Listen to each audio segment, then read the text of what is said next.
All right, we are live here on YouTube.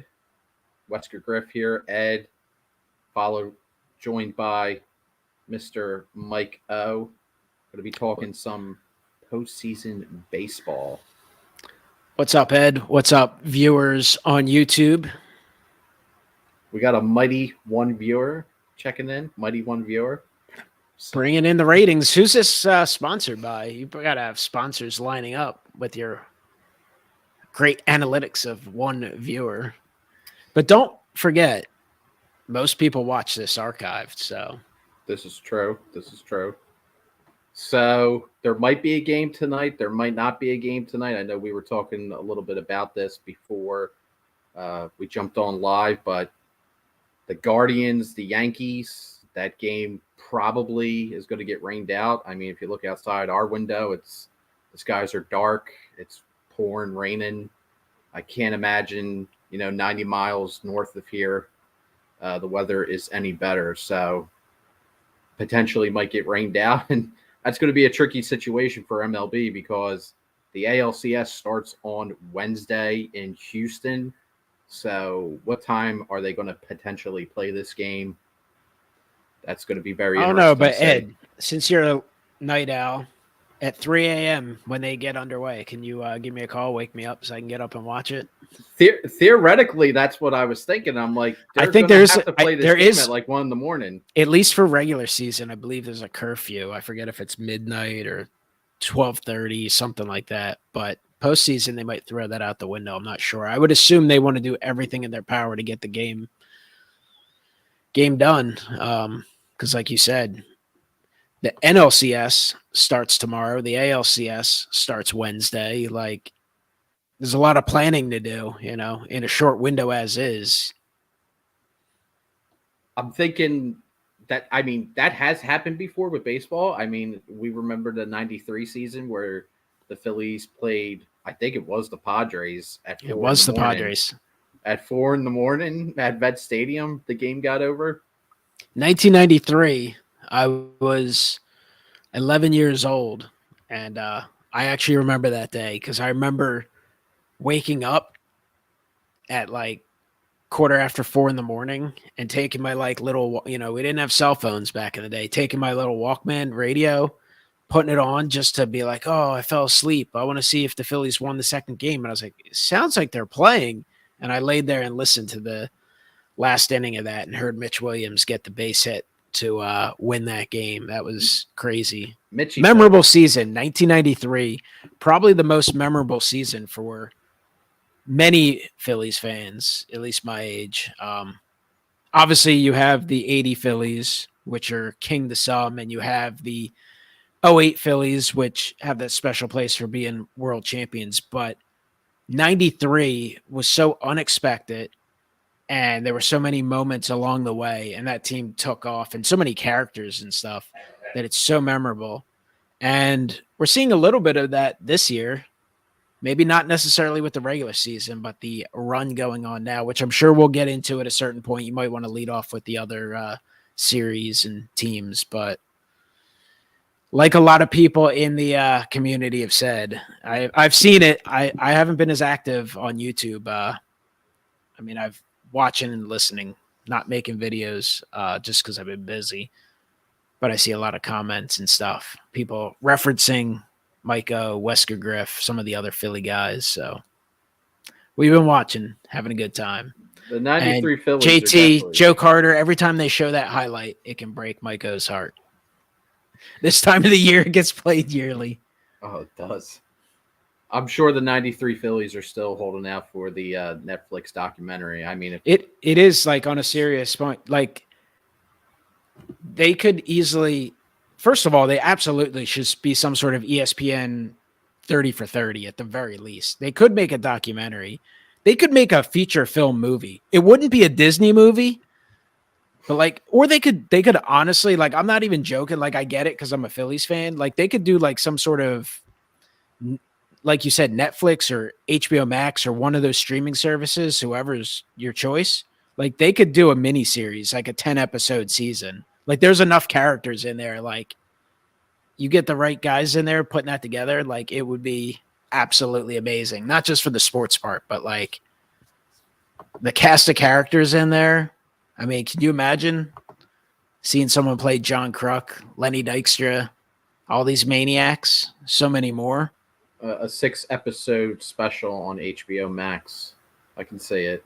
There's so much shenanigans and debauchery that team probably did. I can imagine it. Dude, guys drinking till 4 or 5 in the morning and then getting up playing a day game. Like, it's crazy. That is one of the most insane teams of all time. Yeah, that's why they're still very much beloved. What, two and a half, 3 decades later? So, What up, Ron Fig? Ron Fig, Triple Crown, Andy. Got some Phillies fans in here with Andy. But I'll be very curious to see what happens, though, with this Guardians Yankee series, because this is the elimination game. Whoever wins is going to play the Astros in Houston. But MLB is on this strict time crunch. So this game might get played potentially at midnight because they have to play the game, or they're going to play it maybe because tomorrow's supposed to rain. The forecast is calling for rain tomorrow. Not in sunny San Diego. So I'm curious to see how that goes. And then we'll switch a little bit, focusing away from the American League, which is the point of the stream, talking about the NLCS. The Phillies have advanced to the NLCS to face the San Diego Padres, two teams that pretty much were the underdogs. I mean, the best odds favorite, odds-wise, to reach the NLCS. Vegas, I mean, these guys were the long shots, the Phillies and the Padres. So you got two insanely hot teams, two wild card teams going at it. And it's just, I think it's going to be a very chaotic, crazy series. I think it might go 6 or 7 games. And it's just going to be real interesting to see how this series unfolds, because the Padres and the Phillies, I mean, like I said, they're both insanely hot teams right now. And the Padres, their bullpen is really, really scary right now. Hader looks like he's back in form. But, you know, there's so many storylines within this series, which I noticed the media hasn't talked about yet. You have the Blake Snell Harper, because Blake Snell broke Harper's thumb during the season. So I feel like that's a big storyline. You have the Nola brother storyline, Austin Nola and Aaron Nola, brothers facing each other. You, of course, have the Juan Soto, Bryce Harper storyline. I'm sure they'll be talking about that, ex-national superstars. And then you just have the basic team storylines going on, like how will the Phillies keep responding? Will they keep the magic going? Same with the Padres. Will they keep the magic going? I mean, they pretty much defeated the Dodgers, their big arch rival, and the Phillies kind of did the similar thing. They knocked off the World Series champs and beat their big arch rivals, the Braves. So just so many storylines and so much potential chaos that can unfold here. There's a lot to unpack with this series. Mike, what are some of your initial thoughts? So we're going right into the NLCS. Yeah, we're going right head on. Well, first off, I would definitely take that 93 Phillies special being on Wesker Griff Plus. I wouldn't mind that. That would be pretty. That'd be the completely uncensored version.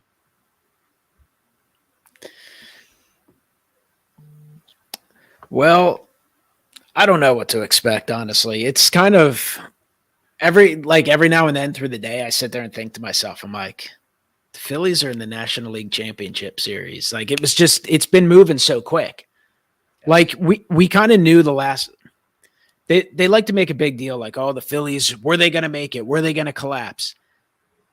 There was like maybe one day where I think they statistically were tied with the Brewers for that last wild card spot. But even when they were tied with them, they still owned the tiebreaker. So really the Brewers would have had to finish a full game up. So, and most of the time they had a 1-game lead, 2 games. It was going back and forth, which was really a 2 or 3 game lead. It was always +1 because they won that season series.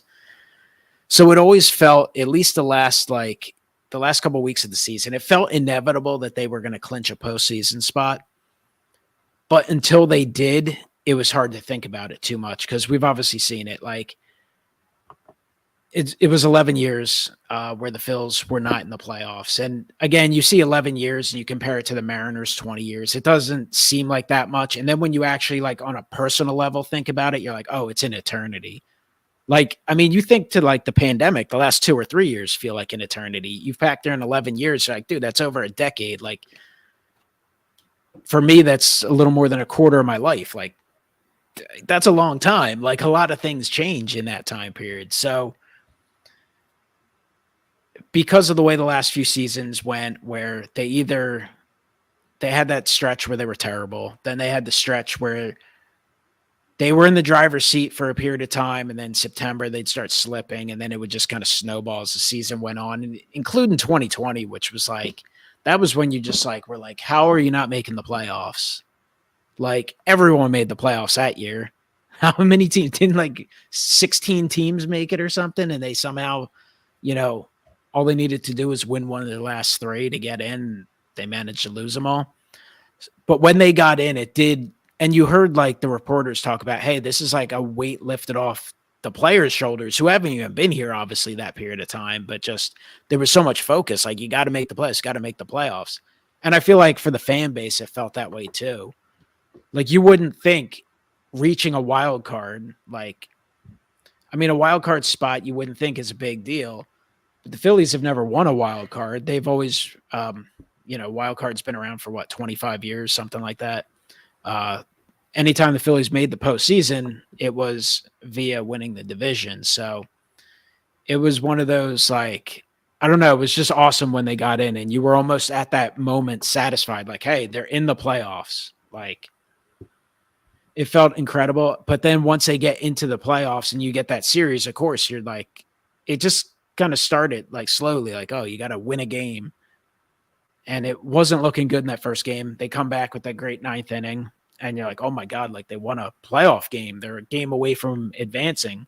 And they win the haven't next day. won games like that. They haven't won games like that. Not at all. And especially in the style that they won they won that specific game. That's like they haven't done that all year. Like just string a couple hits together. Like that's not their MO. Their MO is like bopping homers. Like pretty they live much and die by the home run. So the way in which they won was so improbable. I mean, the whole thing was improbable on the way they won. That's why I was just like, yeah. And the next day they come up big. Aaron Nola pitches really well again, despite being heavily criticized by certain members of the YouTube community from the Philadelphia area. But he was awesome. They ended up, winning game 2, and you're just like, it's like takes a second to dawn, like, oh, like they won a playoff series, like wild card series or not, like they won a series, they advance, and you're just hoping for the best. You're going up against the Braves, and like people would ask me, like just friends or whoever, family members, like, oh, they have a chance. And I'm like, the Phillies played really well this year against most good teams. Like the Mets kicked their ass this year. Like they creamed them. They were like, 4-13 against the Mets, something like that. They were awful. But like the Braves, they were neck and neck with them, and then they lost a couple in a row at the end of the year, so they might have finished 8-11 prior to the series. The Dodgers, they won 4 out of 7. The Padres, they won 4 out of 7. The times the Phillies had trouble this year, and gaps were against teams that stunk, like the Cubs. And I mean, I don't know if Baseball Collector is going to watch this or not, but I mean, the Texas Rangers like aren't a good baseball team, and they swept the Phillies twice this year. No, that was brutal. So we went to that game. Yeah, we went to one of them. You were hell bent. I mean, I know that trip to that game was supposed to be sponsored by Bench Clear Media, and we were supposed to hold up the Bench Clear Media signs behind home plate, but the signage didn't get in on time, so that didn't happen. That sponsorship fell through. Yeah, so it is. I guess it is what it is. Missed opportunity for those guys, but no, like the Phillies played well against good teams, so you go into the playoffs just knowing like get in and you have a shot, and that's just the way. Not just baseball, that's the way football, that's the way most sports are. But like this time, like having the shots actually been happening, come in and play great against the Braves. They had one game where they couldn't hit a lick and they had one bad play and on defense and it cost them. They lost 2-0. But otherwise, the Braves games weren't really that close. They felt really close because you're watching, especially if it's a game you care deeply about in postseason baseball. It's incredibly intense. So you're on the edge of your seat the entire time. So you can have like a 3-run lead and it feels like, it's a 1-run lead and the bases are loaded, with a full count every at bat. That's just the way it feels. So I'm sure we'll get more of that coming up here against the Padres. The Padres are a very talented team. There's a reason, a lot of people thought they'd be great this year. They obviously had, they went all in. They've had some ups in the last few years. They've gone all in really the last couple years. That same off season, that's another storyline. Like Manny Machado, Bryce Harper was probably going to be one of those two. Machado ended up signing in San Diego. Phillies got Bryce Harper. Machado's had a really good year. It looks like he's really matured a lot in the last few years as well. I mean, the Padres are loaded with talent. They just are. So it's going to be a fun series for sure. Like you said, San Diego's bullpen's good. Their starting staff is really good. Their starting staff isn't like that staff where you're like shivering in fear against every pitcher, but those guys have no-hit stuff. They're all guys who could go out and throw a no-hitter any day. They might have a dud here and there too, but you've got quality starting pitching, a good bullpen, and a talented lineup. So I don't expect it to be easy at all, but I think it'll be fun. And like you said, a ton of storylines. And you already mentioned it, but that Blake Snell one, like I was sitting here working at the computer with that. I think it was a 10 o'clock game in San Diego where Snell hit Harper. And I'm like watching the game. I'm sitting there. That was and I'm brutal. looking up and he got hit. And I immediately cursed. I think I start sending messages and stuff because at that moment, it felt like that might have been Harper's season. And there was a thought that he might be done for the season, but thankfully he was able to get back in September and get, a couple weeks under his belt where he's struggled a bit, but he's turned things on. So either way, incredibly excited to see the Phillies in the playoffs in general, see them in the NLCS, realizing like, hey, they have an opportunity here. If they play well, they'll find themselves in the Fall Classic. If they don't, obviously it will still be an incredible run. It'll be a disappointing experience, but in terms of the series, but you're in there, you got a shot, and hopefully they come through for us. I mean, after the Snell thing, after Harper got hit by Snell, there was actually talk about potentially shutting him down. I know some of the beat writers in the media were talking about that because he's already playing with the tear, I think, in his elbow. So, he needs surgery for that. So he's going to begin surgery after this season. And then the Snell thing happens. He breaks his thumb. I forget where we were at in the standings during that, but there was mummers about potentially shutting him down. And he said, no, fuck it. I'm going to try to come back when this thing heals up. I'm still going to play. So, can we get a word in from the producer? I thought the producer told me before this episode we were going to keep this family friendly. Hey, there's no monetization on this channel. Anything goes. 7 Manny words Machado, of wisdom coming up. Manny Machado dropped 4 F-bombs on Fox Sports 1 with David Ortiz in the course of 30 seconds. So that's been a problem. I mean, it's not a problem for me. I don't care, but that's been happening a lot. Kyle Schwarber, when he popped up in, I think it was Game 5, they had the on-field mic, and you just heard him go. He cursed at himself, gave big F-bomb there. And I remember John Smoltz said something like, oh, sailor's mouth there. And the Phillies post games have had some issues. Yes. Rob Thompson, after every one of these series, for people who don't know, he's the manager of the Phillies. He's been giving these like long-winded, well, not really long-winded, but he's been giving these really cool speeches, and they're laced a lot with F-bombs. So not from him. Not yet. For when they clinched and essentially eliminated the Brewers, they did one. When they eliminated the Cardinals, they had it on TV. But when they beat the Braves, they pretty much Comcast Sportsnet here they gave you the visual, but they turned off the mics, like you couldn't hear any of the speech. So we were both complaining about that. We're like, we want to hear the audio. Where's the uncensored version? But that Cardinal series. What up, Alex? I gotta say that Cardinal series was so sweet. Not to get off the topic of the NLCS, but it was just so sweet to beat the Cardinals because I don't know about you, I was so angry. Like I had a lot of anger in me from 2011 when they lost to the Cardinals because that 2011 Phillies team was probably the best team from that Phillies era. They won over 100 games. The pitching staff was insane, and they just had everyone healthy and clicking at that point. And they lose to a team. They lose to the team, the Cardinals, who win the World Series that year. But the Cardinals would have not have made the playoffs if the Phillies don't sweep the Braves. And the Phillies just put out all their big guns against the Braves. And the Braves were shot that year too, because they had no closer. Craig Kimbrell was like struggling as a rookie, and they had no second baseman. I forget who was it. Ugly. Someone got hurt, and like they had someone at second base who literally could not play the field. He made like an error or two per game. And I just remember that weekend series. Them playing like Roy Halladay, Cliff Lee, Cole Hamels against like this depleted Braves team, and like putting Utley, Howard, like all the star players, and of course they let the Cardinals in. With the Phillies' help, the Phillies let the Cardinals in, and then they release a rodent on the field. They get this playoff squirrel, and the whole thing. We know how it ended. The Phillies wind up losing to the Cardinals. Cardinals go on to beat BBC squad, the Texas Rangers. David Freese becomes a postseason legend forever. David Freese his jersey goes into Cooperstown for forever enshrined for his postseason glory. But that whole thing would not have happened if the Phillies, don't let the Cardinals in. So, and that whole thing, so to bring it back to now, to the present.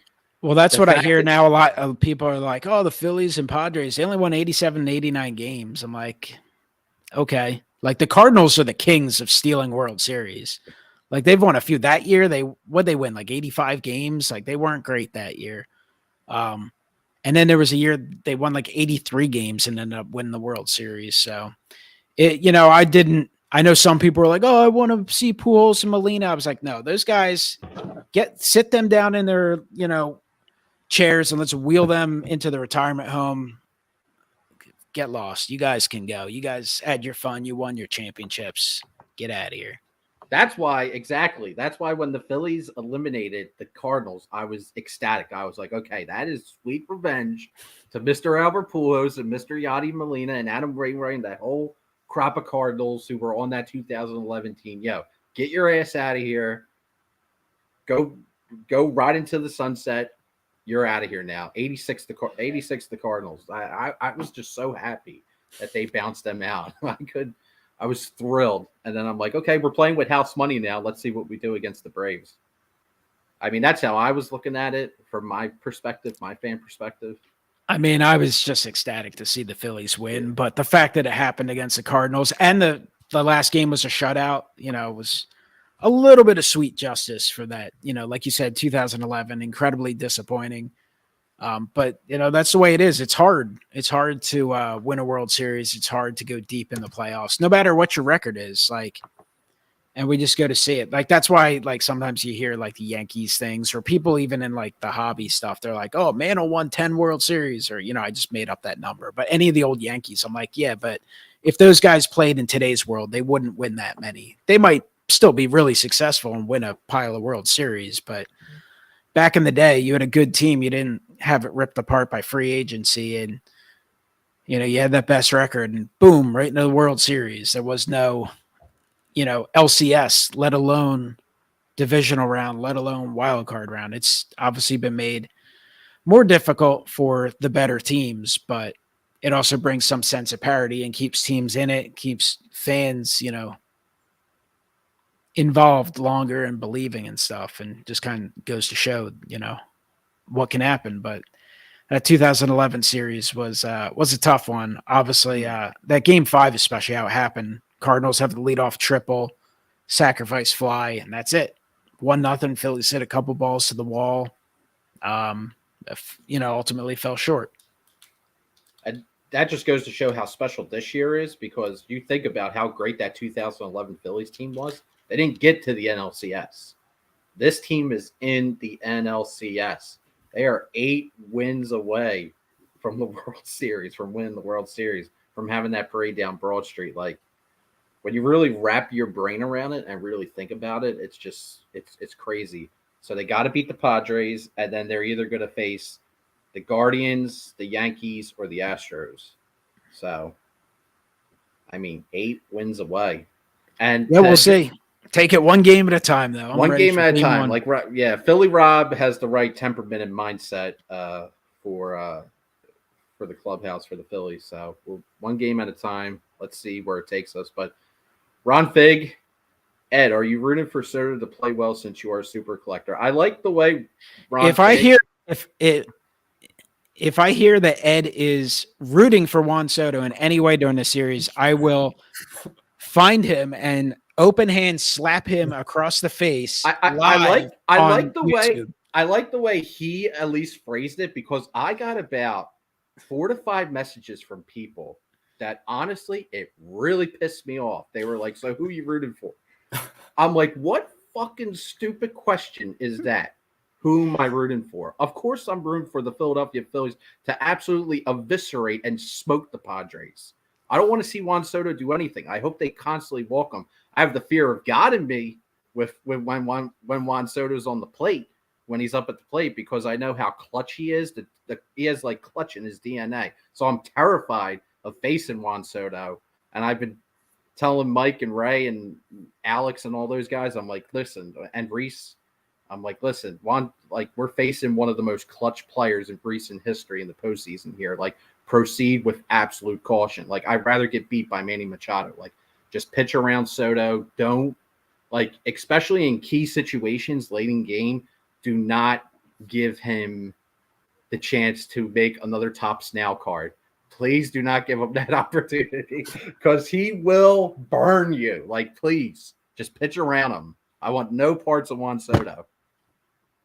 The Padres have been playing really, really well. I mean, I'm a Mets fan, as you guys know, and watching that 3-game series was really stressful.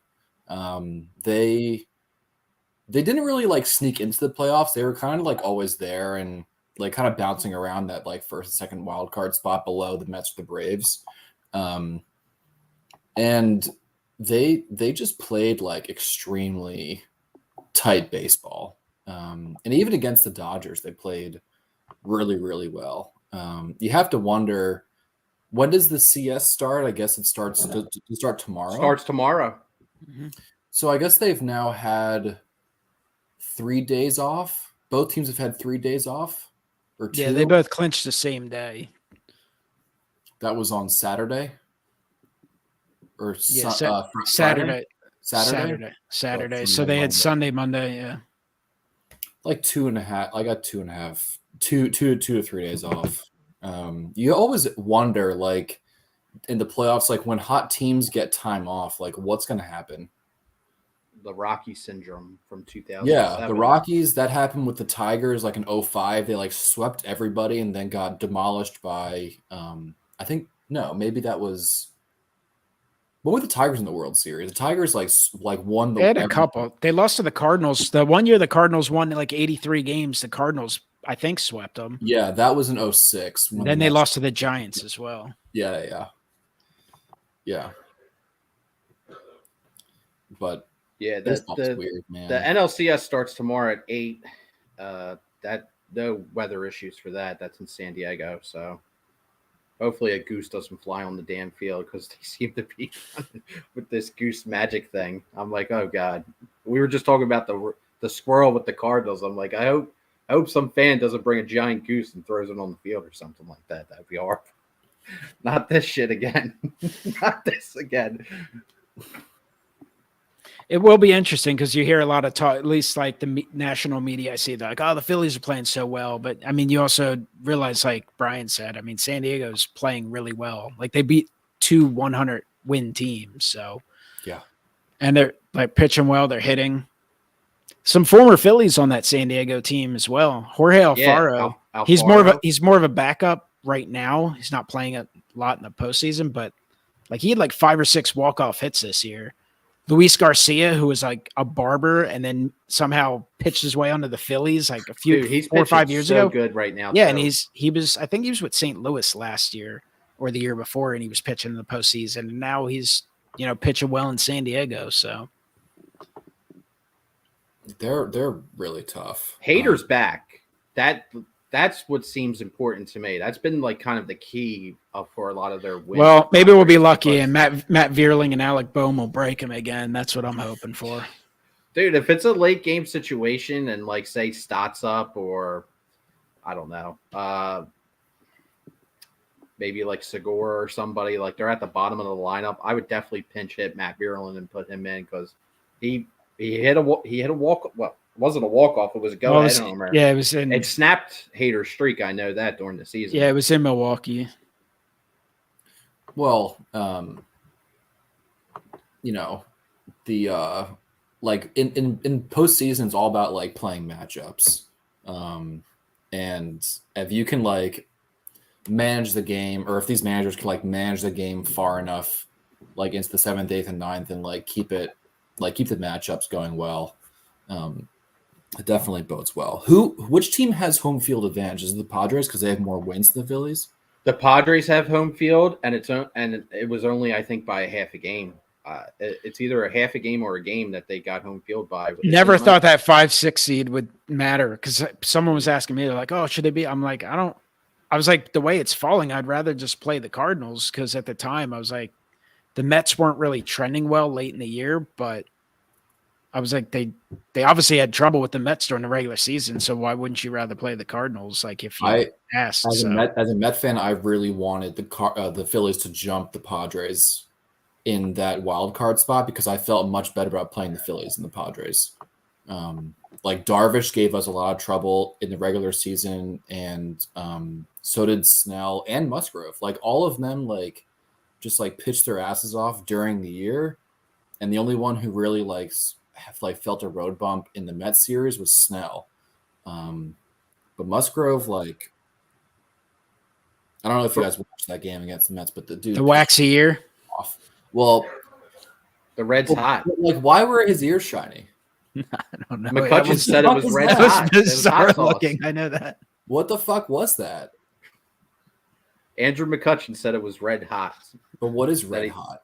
Hot sauce, Frank's Red's hot sauce. So you put hot sauce on your ears? According to Andrew McCutcheon, that's what he said. That's what he supposed. I think someone was saying, yeah, it's supposed to help you, like it hurts or something. It hurts, so it helps you perspire. So it helps you focus or something. I was like, okay, I mean, whatever works, but it seems bizarre.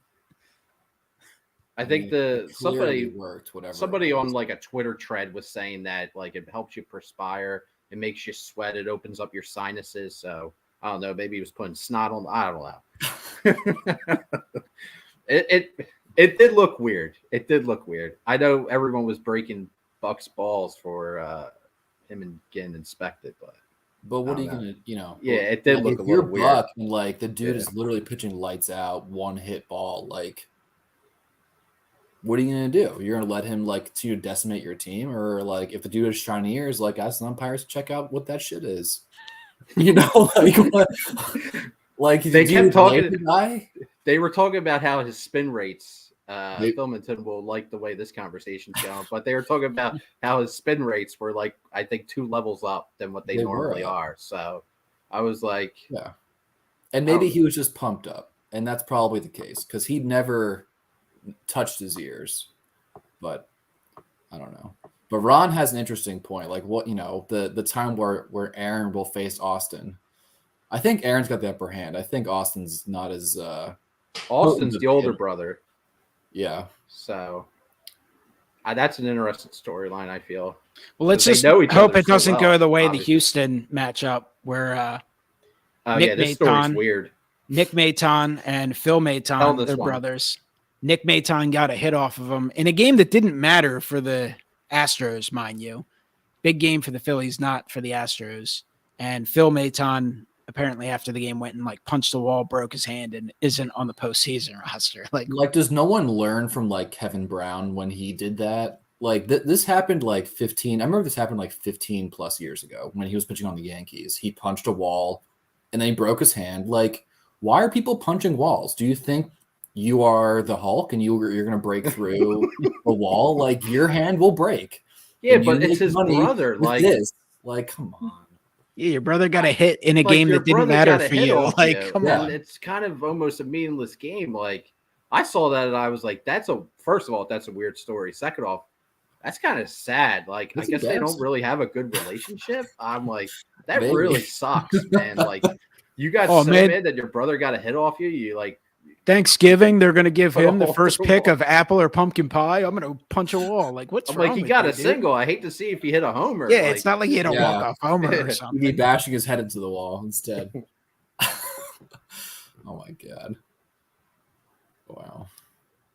The PED Drays. They signed Joe Carter. Oh wow. Who on the Astros Eloy is on roids? I don't know. You did. Well, according to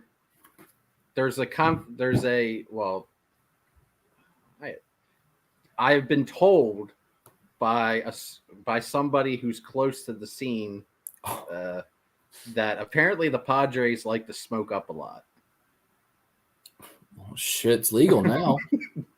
And in Cali, it's legal. So, I mean, Manny Machado even made references to it during his post game. He said everyone light it up, and then so maybe that's their PED of choice, marijuana, baby.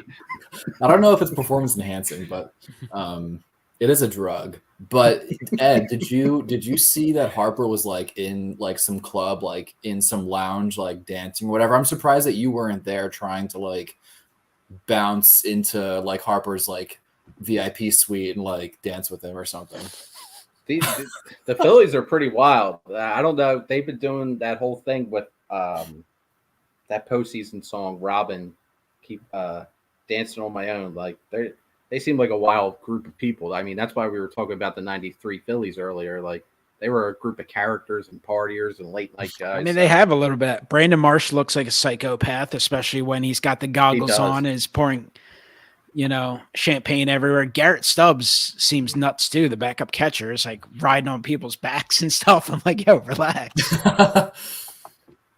Yeah, and that's all like fun and good until like someone tears their ACL because someone who weighs like 220 jumped on their back and they weren't expecting it.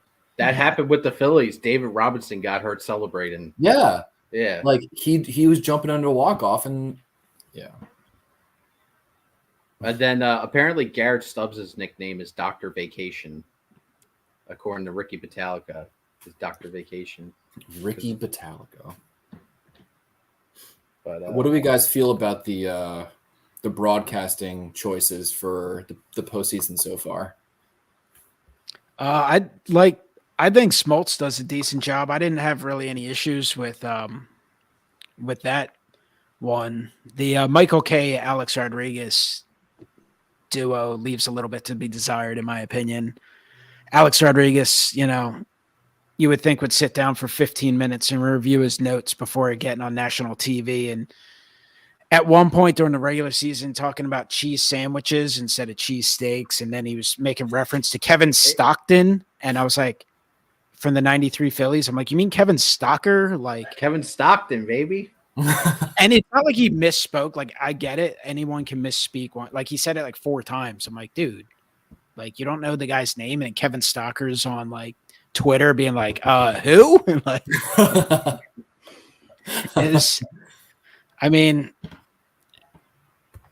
I think A-Rod really loves baseball, loves the sport, and I think he does want to be involved in it in some way, but I just don't think he does a great job in the booth. But it's so clearly obvious that he's trying to like rehabilitate his public image to better his chances to get into Hall of Fame. Like, there's no way that like he doesn't need money. He has his investments. He has his like salaries. He has like over $1 billion from baseball alone. Yeah, he's and then he has like his investments. Like, he clearly doesn't need like the money to go into broadcasting or Fox or whatever. but he's so fucking bad. And he's like so bad, and he's not like poignant. He makes these like really corny calls and like really like horrible analysis, and I'm just like, dude, you're corny. You're corny, and you're bad. Like, shut up.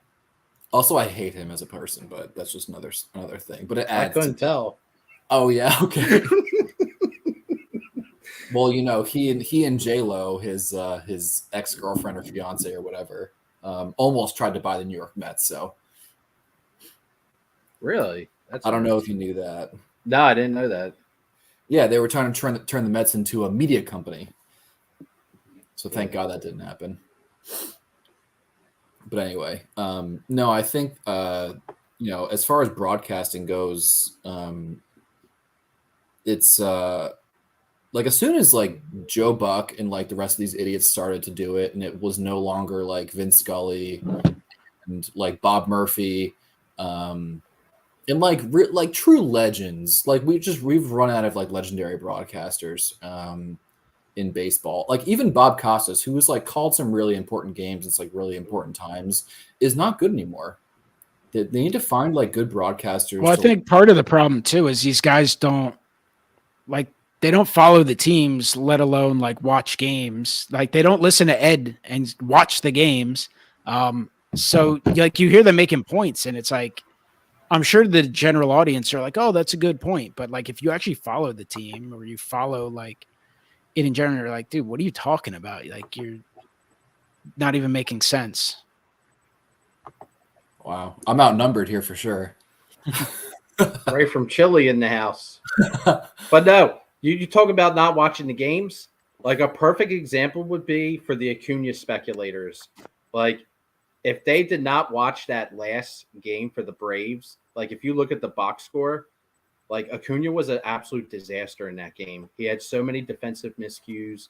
He was yelling at Michael Harris in the outfield. He totally was the sole reason that JT Realmuto got a inside the park home run because he just put zero effort into going after the ball in a playoff elimination game.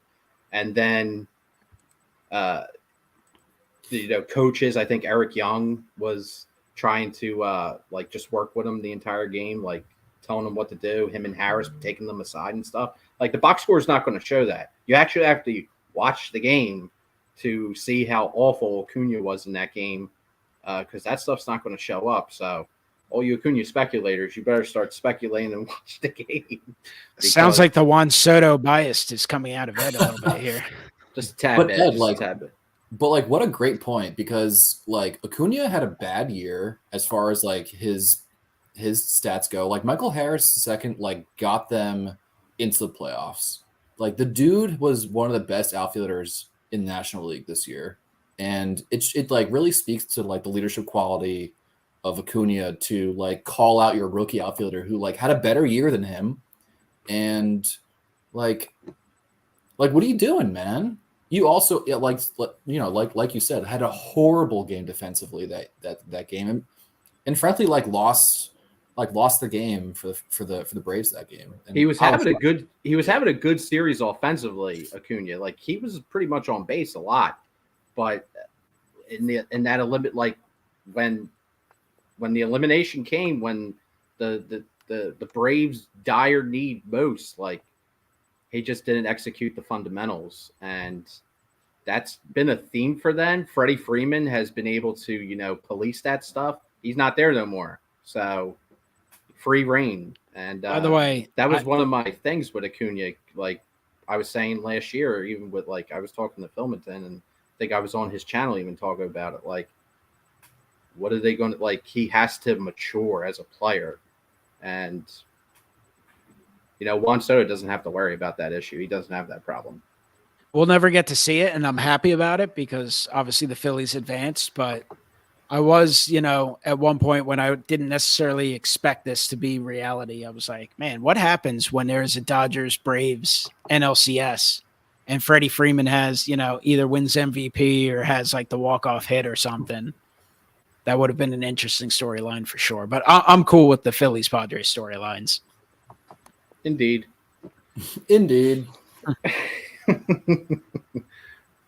Ray, what's up, Ray?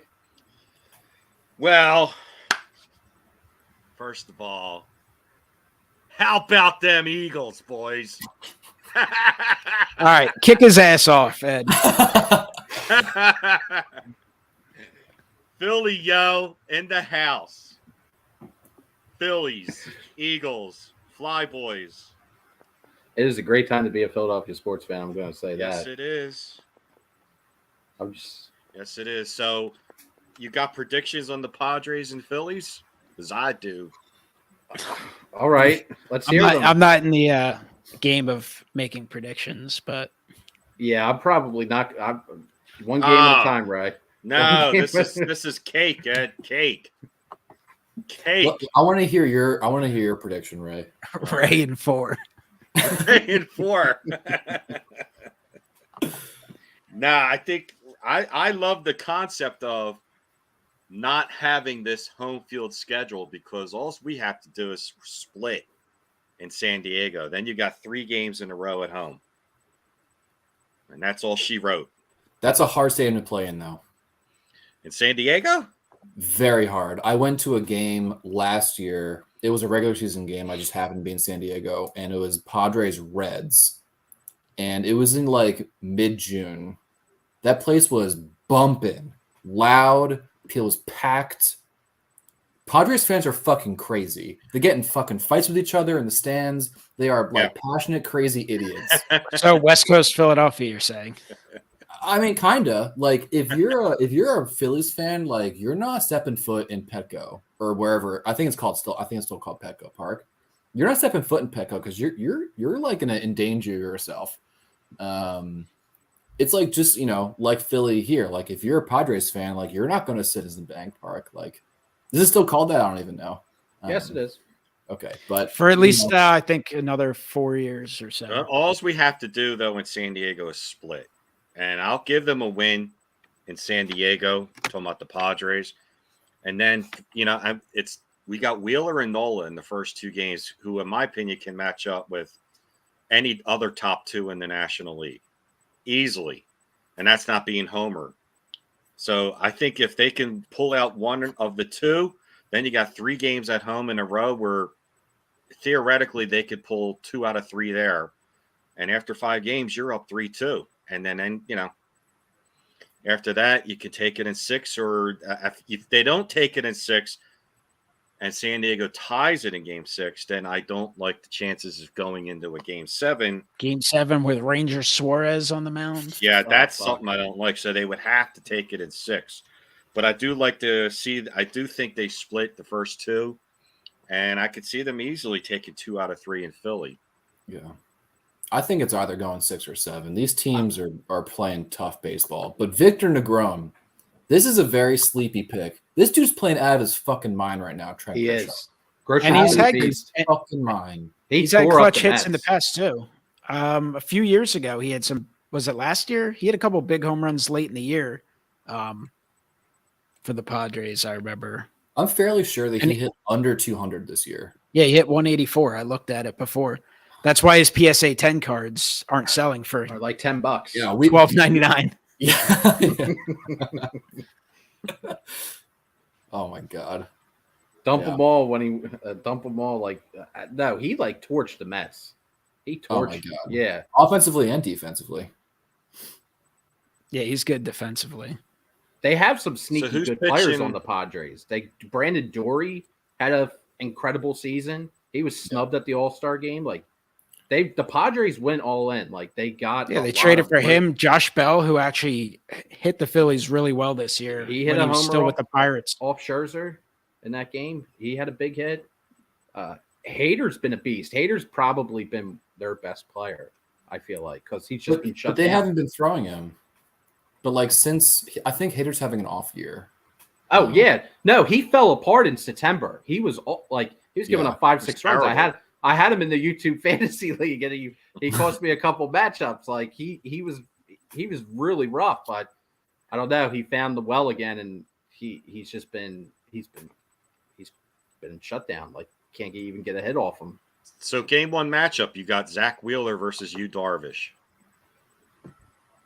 Darvish is weird because he can, like, he's one of those guys who you've seen him give up 5-6 runs in a big game, but he's one of those guys that could strike out 17 and throw one hit ball anytime out there. Like he can go really deep into games. He can go very, very deep into games, which they need because their bullpen needs rest for this series.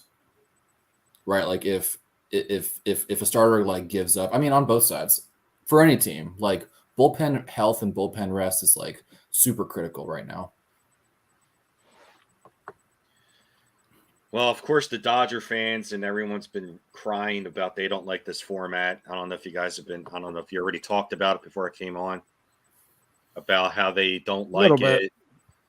I mean, if the Guardians win, it'll be amplified to like 1,000 degrees on social media because all the Yankee fans will be bitching about that. But I mean, it's the same story every year though about the wild card. People always kind of complain about the wild card. Hell, in the beginning of this video, I was going on about the 2011 Cardinals that the Phillies let in. Like, the Cardinals did it. Yeah. The Braves, like it's almost like a distant, like the Braves weren't considered the best team last year. I mean, obviously they finished that way, but they won like 87 games. They won the division by a game over the Phillies last year. And then they obviously got things rolling. The Nationals in 2019 were below 500, in June, I think. They got rolling. That's just the way that's how things the format is set now. 2020 was like the one year in the last like 10 years where the 2 1 seeds faced off in the World Series. The year where they had like 15 playoff teams. Tampa Bay was the 1 seed and the Dodgers, the 2 best records, faced each other, and Dodgers won it. Here's the thing, though. The Padres and the Phillies are set up perfectly. Teams from now on, this format, the way it's set up, teams 4, 5, and 6 are better prepared going to the World Series than teams 1, 2, and 3. And I'll tell you why. Teams 1, 2, and 3, they can go out and stock up all they want on free agents.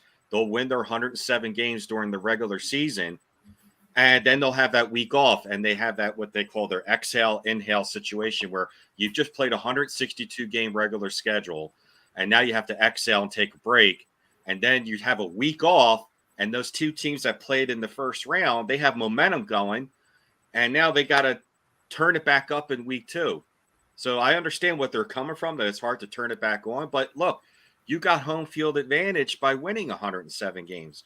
So if you're good, you should be able to turn it back on. But you're going to see a lot of teams now, namely the Dodgers and other major market teams, probably not go after all these major market type players in free agency because all you got to do now, they adopted the same theory as the NHL where you just got to get in now. Doesn't matter if you're the number 1 seed or the number 2 seed.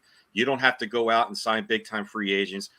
Teams like the Orioles that had 83 wins and just missed it by a few games, they don't have to restart all over again and revamp their whole team. They're a handful of wins away from getting into the playoffs, so they don't have to go out and sign a Trey Turner or an Aaron Judge. They have to make some minor tweaks just to get in, and then anything can happen, especially when you're playing against a team that has a bye and you won the first week, you're carrying momentum. So now I'd rather be in a situation now where if I'm the Phillies during the offseason, I wouldn't sign Trey Turner. I would go after more pitching because you need more pitching in the playoffs anyway, and you need better bullpen. And you get that 4 or 5 or 6 seed, I'd rather play in week 1 because you're carrying momentum with you. Yes, you have home field advantage, but it's really tough to play a long season, take a week off, exhale, and then turn it back on again. It's just really, really a lot tougher than people think. Yeah. Well, the short series is tough too because the pressure, if things don't go right one day, the pressure shifts. Yeah, exactly. The season's on the line. Right. That's it's definitely an interesting point, Ray. I'm not sure I could see the strategy shifting for these big market teams that have the budget and payroll and opportunities to make moves. Because I think the best teams will go after the best players. I think after this year you will, because they're going to say, you know what? Why are we going to go out and spend all this money to win 107 games if they're going to gear towards more not having that week off. That week off is just brutal because it's really tough to just turn it back on again. And Well, I'd don't rather turn play. it off. You don't turn it off. Like the Astros didn't seem to have that problem. That's right. Exactly. So the Astros. And they were facing Seattle. Seattle was very hot. I mean, they won in an upset against the Blue Jays. And I think one of the most important things in the playoffs, it's going to sound cliche, I think it really comes down to sometimes making a managerial move here or there. Like the manager is really important sometimes in the playoffs. I mean, look at Seattle. They put Robbie Ray in that situation against Yordan Alvarez. I know we could question it now, but that's kind of like, why would you put a starting pitcher in that situation who's never been in that situation facing Yordan Alvarez? I know you're playing the analytics there, lefty. The regrets. I was sorting cards or something. Blasted. I was sorting cards and my phone was charging in the other room. And as soon as he made that move, I said to myself, I'm like, Alvarez is going to hit a walk-off homer. I should have grabbed the phone, went in the sportsbook app, placed a live bet. Missed opportunity. But yeah, I mean, didn't the Dodgers win game 1 of their last series? They won game 1 instead of the Yankees. So for Dodgers fans to be crying today that it's an unfair situation, they won game 1, if I'm not mistaken. And they had home field. Yeah, I haven't heard too many Dodger fans really complain about, but then again, all day I've been tweets and Instagram. The Dodgers are saying it's unfair situation. Same with the Yankees. If they lose this series, I mean, I've been looking it ultimately comes down to playing well and execution. Yeah, like, you gotta go out and win. No matter what, you got to play baseball. Yes, right, exactly. But you're going to see teams, I think, because of this year with this new playoff format. I think you're going to see teams. I mean, the Dodgers I don't think they're going to re-sign Trey Turner. I think they could lose Kershaw as well. He's a free agent too, and I think they're going to say, "What's the purpose of spending all this money to win 107 games?" Big deal. But the NHL's the same way. No one cares about how you do in the regular season. You can get off to a bad start. You can just hover around 500 and start to play well in August and September. That's probably why Aaron Nola did so well in September. They rested him every other start a couple times in May and June, and next thing you know, JT Realmuto, who's a catcher, is probably going to be catching less games because his offensive numbers came down. Even though defensively he's still going to win another Gold Glove, his numbers offensively came way down. You're going to see players just like stretch it out and not just hover around 80. It's like 86 to 90 now is really what teams are going to be aiming for, and not spending a ton of money to win 107.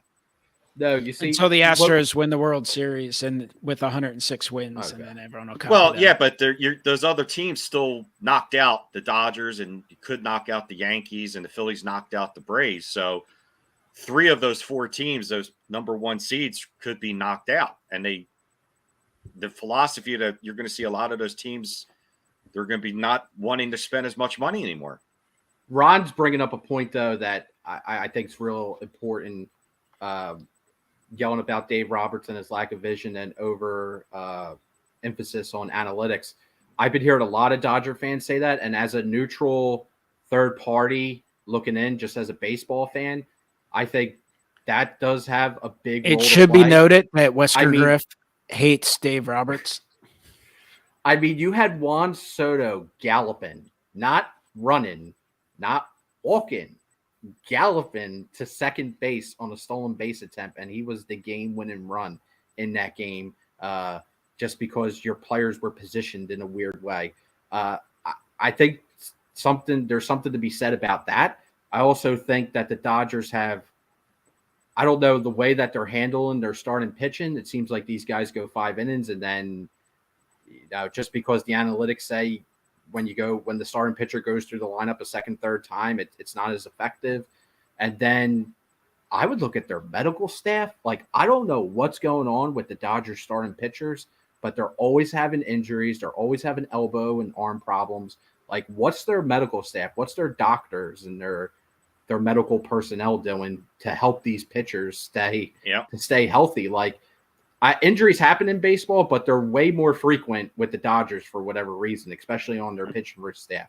And what happened to Cody Bellinger? The whole thing with Cody Bellinger, who's hitting 9th, I think now, and his average he's nowhere near the same player he was his MVP season.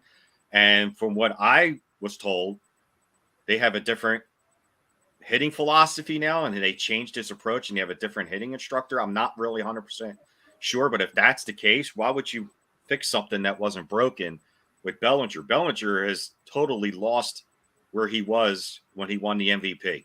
Agreed, right? Like, he's just not same player offensively anymore. I mean, he's hitting like barely over 200. So they got to look at a lot of things over there. You won 107 games. That's great, but there's something going on. In that series, I don't want to be this guy. I think Mike knows where I'm going with this. I don't want to be this guy. But in that series against the Padres, the Dodgers, they really could have used someone like Trevor Bauer. I mean, I know he's suspended and everything, but they really could have used someone like that. And what's his situation again? Like, how long is he out for? He got eternity. Suspended. Yeah, he's blacklisted. I doubt he's coming back. But the Dodgers, right when that whole thing broke last year, the Dodgers just they cut him loose from it. Okay, they washed their hands of it. So who knows? Tyler Anderson's maybe if they handled agent. it differently and they got something with MLB and they were more proactive with the players' union, who knows? But I'm pretty sure he's done with MLB. I'd be shocked if he ever comes back. But they could have really used them in that series. I think analytics are certainly a tool. They're real, all that. They're important. But it's also important to not get. What happened? Where's Brian? Brian stepped out for a moment. Mike, not sure what happened with Mike. Oh, Mike froze up. What happened then, Ed? There he is. You guys froze up on mine. You guys were spinning. The aliens got him. The YouTube feed. Dave Roberts cut your Wi-Fi because he didn't want to hear you. The whole YouTube feed's going down from what I can tell. They don't want to hear about the Philly guys. I think it's up and going again. No, it's working on my end. Mike Go's Wi-Fi has been cut. So San Diego hasn't announced their Game 2 starter, I'm saying. We have with Nola, I'm guessing it's the ear guy, Musgrove. It should be Snell if they keep the same rotation. The one thing that I was thinking about, Ray, probably the only counterpoint I could possibly think of why teams wouldn't want to compete for more wins is that section, the 86 to 90 wins, will be very crowded with teams. Yeah. And it will come down to tiebreakers. Like the Mets and the Braves had the same amount of wins this year, 101, but the Braves had one more win than the Mets did. And so they were able to get the division over the Mets. But there are fewer teams at 90 plus than there are at 84 to 88 or 90 in that area. So I think teams will still have to compete to get into the playoffs, because if they are just competing to get in that range of wins, like how many wins can we get or how many players can we add to get into that range, then they might find themselves out due to tie breaks or things like that.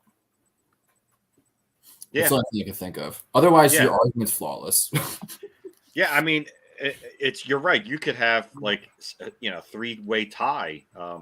The only point I was trying to relate is that I think with those teams that are just there's something about fighting to get into the playoffs rather than coasting to get in. Teams like that have already wrapped it up in the beginning of September and they're kind of just resting their players or whatever they're doing. There's something about when you come down to the last weekend of the season and then you carry the momentum. That's what happened to, and Ed knows I love bringing this up, 1980, when the Phillies won the division in the last week. Well, let me tell you. What happened that year? They stunk most of the year. Like April and May, they hovered around 500. July, they were still the same. August, still the same. And then they had like the greatest month of September I've ever seen because Dallas Green tore them all new a-holes and pretty much benched all of the veterans. Keith Moreland came in for Boone, and Lonnie Smith came in for the Lozinski, but then those guys got red hot in September and won on the last weekend. And you saw what happened. Well, you know what happened. I've said it 1,000 times. That momentum carried into the divisional, into the league championship series with the Astros. And that's there's something to say with the teams that are the bottom half of the seeds of the bracket. Like before with baseball, it was just 2 division winners. So yeah, the argument was really strong. You have to stock up and get all the good players. It's a long season. You got to win the division so you can win in the National League Championship Series. Now with this new format, where it's very similar to the NHL now, and they're going to add more teams from what I'm heard. It's going to be more than 6. It could be 7, it could be 8. Well, it really doesn't make a lot of sense to win 100 and some games when you're going to see a lot more teams that are 5th seeds and 6th seeds going a lot farther. I mean, it should be pointed out was kind of an odd year. The league's not usually so top heavy in terms of 400 win teams. Right. So, and only one of them advancing to the Final Four. Right. But yeah, it could be just, we'll see. I mean, there's year, yeah, obviously sometimes there's teams where, I mean, last year the NL East was won with 88 games, something like that. Right. It could be just 2 teams won over 100. So who knows? Right. I just think from what I've been watching MLB all day today with Steve Phillips and Ron Dowd. I can't remember his name as he used to manage the GM. Dan O'Dowd. Dan O'Dowd with the Rockies, and he was saying, don't be surprised if they add even more teams to the playoff bracket. You're going to see a lot of teams maybe just aiming to win that 86 to 90. Teams, but me neither. I don't want half of baseball in the playoffs. Like that just makes no sense to me. It would go really long unless they lower the seasonal schedule from 162 to like 154 or something. Still unnecessary. I mean, you're going to be going. I do believe that in my lifetime you will see more teams. I do, because it's just more wild cards. They're going to more money. Yeah, of course, more money, more playoff games. Yeah, but then that's cool because then the Pirates can play meaningful games in September now. Sorry, Don. Poor Don. Poor Don. He's down on the ground and Ed just goes and kicks him and then hits him again, bringing his leg back. What do you guys think about the Cleveland Yankees, the winner, like against Houston? Because I actually think the Yankees will more than likely win tonight. But I think Cleveland would have a better chance against Houston than the Yankees totally do. Agree. Yeah, because Cleveland's like pitching heavy. They really are kind of a light hitting lineup. They just get those timely hits, so they could. Because I think a lot of people look at Houston and they're like, "Oh, they're good, banging the trash cans." So, like Houston's not really winning because of offense. Like their pitching staff, like it's really good. They have 5 really good starters and a good bullpen.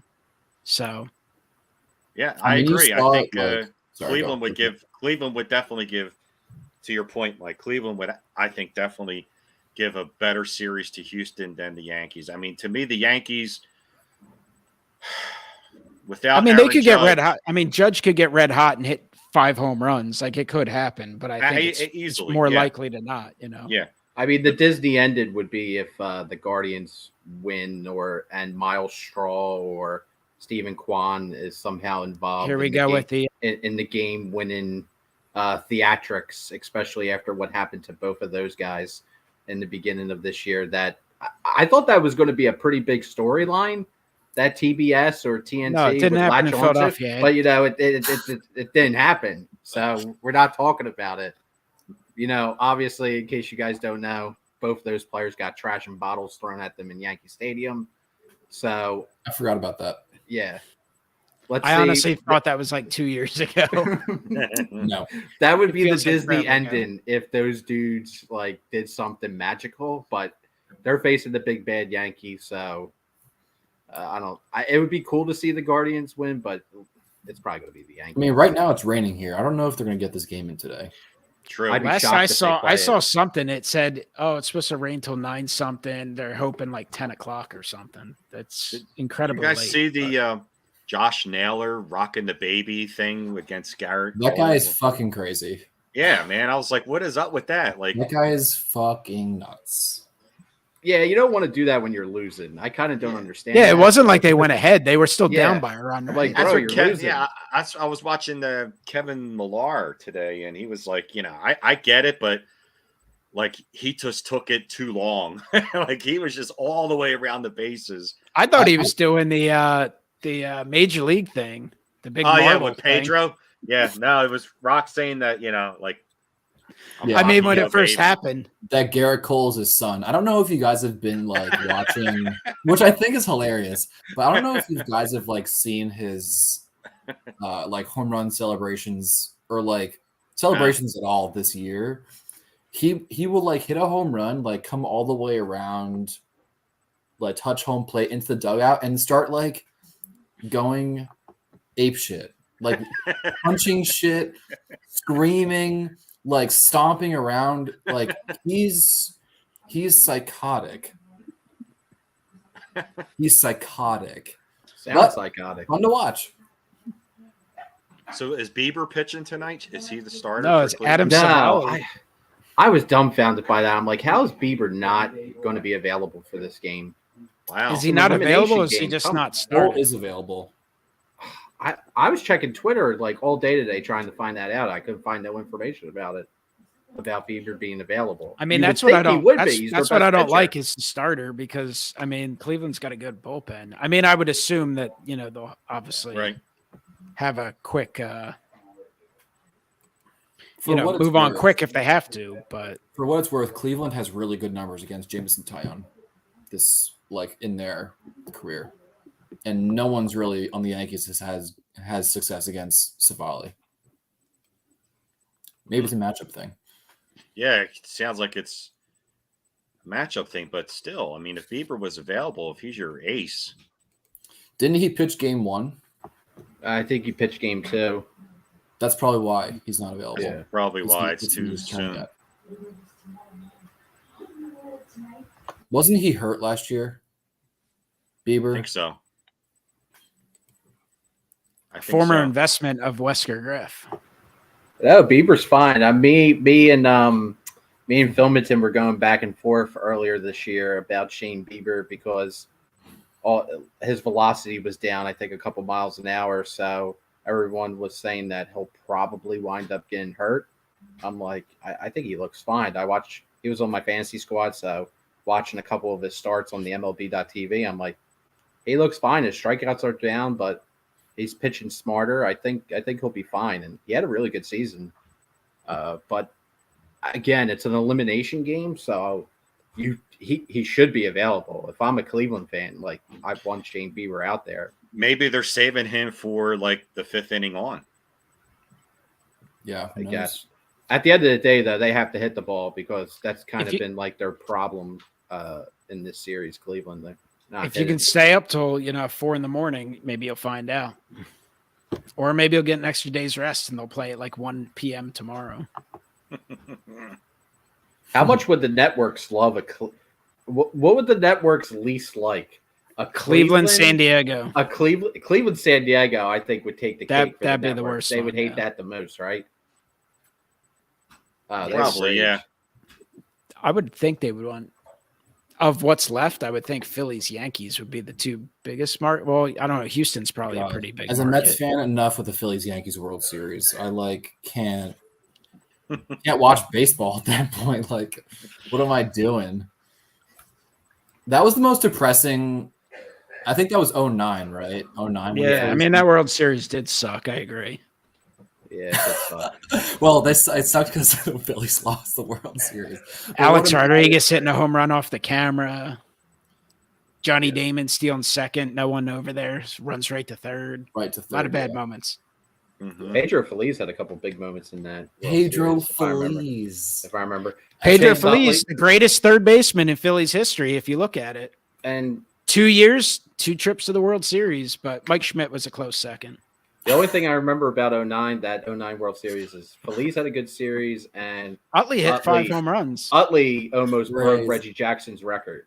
Or he Yeah, tied his record. at the time he was tied. Then George Springer was banging on trash cans and hit 6. But Yeah, we don't count that.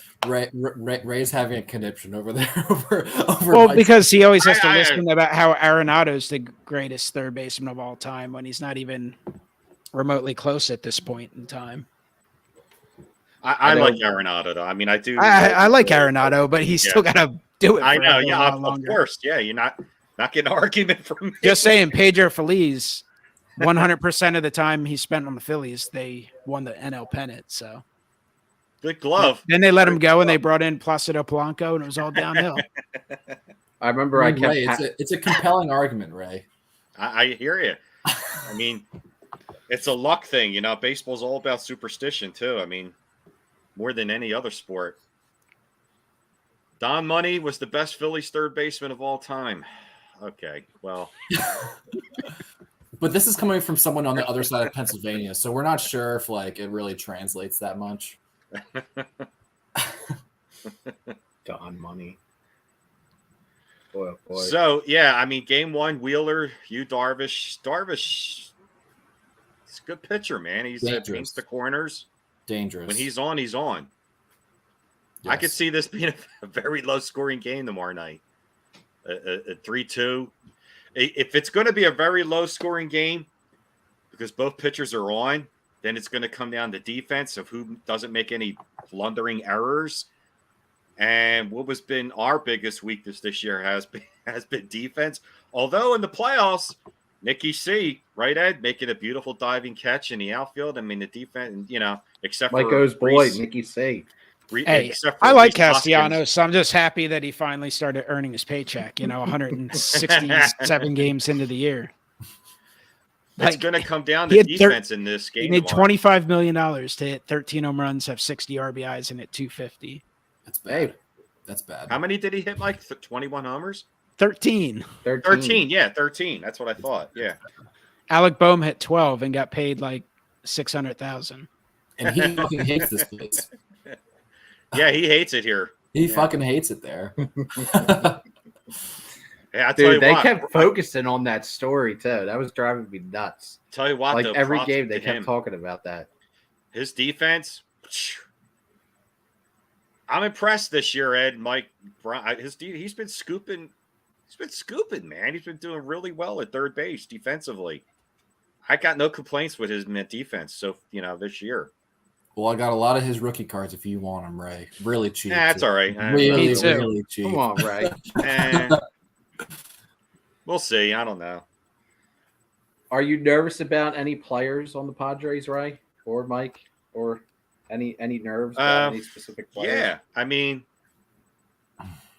I'm worried about Josh Bell, Manny Machado, they got some thumpers. Yeah, Then they I'm got worried- that guy who walks a lot. Yo, how are you all not saying Juan Soto? Like, I was just Like, come about to. on. I said, of course, I'm worried This about guy's Machado. a stone cold killer. I'm worried about Well- Machado and Well, Soto. good. Yeah. Lock his ass up in prison and don't let him play.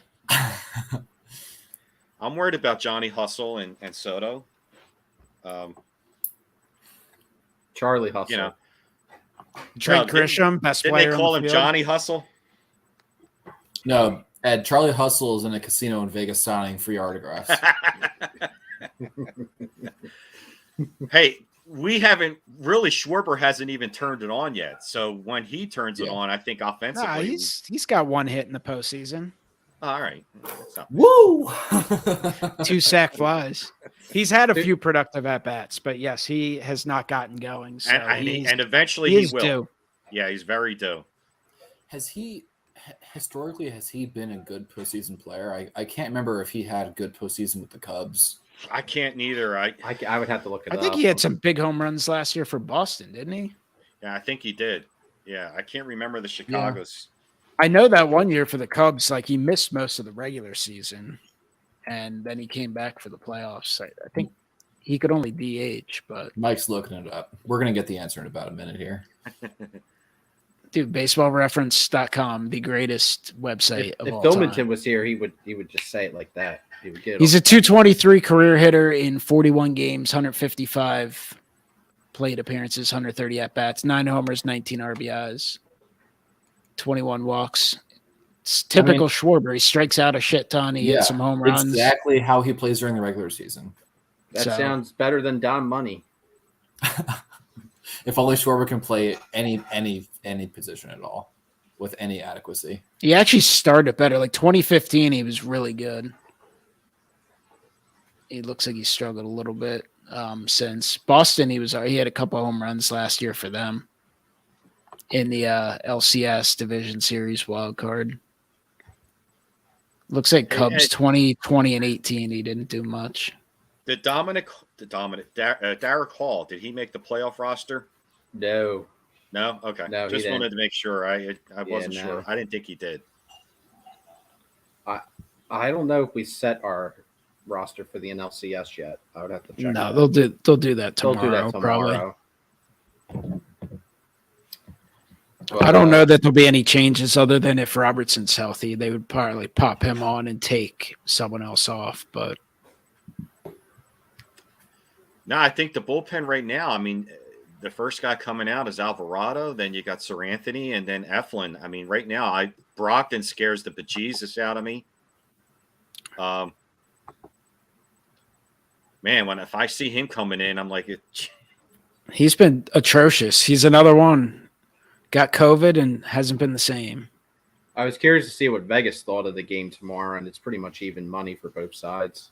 For the series or for the game? The series, Just the for the Padres are a slight favorite, probably because of the home field advantage. Otherwise, they're pretty even. The odds are pretty even, yeah. So the Astros will be a huge favorite over whoever they play, I'm sure. I would. They'll be like they minus play the 200. Yankees. They won't be that big a favorite, I don't think. If they play the Yankees and they're not that big of a favorite, I'd sell all my cards and bet on the Astros and then be broke as shit when they lose. I'd love to see that, Mike. I don't know that I'll do that, but I don't know about that either. But I do a lot of think Trent they're Grisham cards to sell. I got a stack of them. Any Trent Grisham fans out there? Held in captivity by PSA for a couple years. Now released. Now he's crushing the ball, but he's still not desired by collectors. As some would say, he might be on the field good. He's not hobby good. That makes no sense to make that statement. Makes no sense to me. You're either good or you're bad. If you're a good player, you're a good player. If you're a bad player, you're a bad player. What the but you're good. Sometimes you're a good player on depending on your value too. Like you think Rhys Hoskins sucks, and Rhys Hoskins is definitely a good overall baseball player, but he's not baseball. But he's not a baseball. He's good at making 3 to 5 arbitration years. You would never give him 5 years, $100 million. He's not going to age well, and he's not going to perform. But I agree. For a low cost to put together your roster, you'll take 30 homers, 80 RBIs, shoddy defense, and a 240 average. Yeah, and a bat slam in a postseason. Yeah, I would. Bat spike. But he's not hobby good either. Not lately. Yeah, don't forget there's a family correlation here in this series. The Nolas. Not that matters, but you got Aaron Nola and his brother is starting catcher for the Padres. Yeah, both of them stink. Aaron Nola, good pitcher on the field, not hobby good. But that's because he's a pitcher. All pitchers suck in the hobby unless you're Sandy Koufax. Yeah. Whether it should be that way or not. Like not even Cy Young. People don't collect his cards either. People don't like any pitchers. Nolan Ryan. BBC loves Nolan Ryan. I will add about Nolan Ryan that if you guys have Netflix, the documentary I've seen it. Yeah, it was good. Really good. I bought it. It's great. I've seen it a few times. You bought it? Yeah. Why? I don't know. Ray, you can stream it like for free if you have Netflix. I paid like $9.99 or something for that on Amazon. Like pre-ordered it before it came out, and then I had it like a month before. Back to the Padres. Is Will Myers starting at first base, or is Josh Bell? No, he's there. I think it's been Bell. Hasn't Myers been playing the outfield or DHing? He's been playing. I've seen him in the lineup. Well, the Bell last switched. few lineups against the Dodgers, it was Myers at first and Brandon Drury as a DH.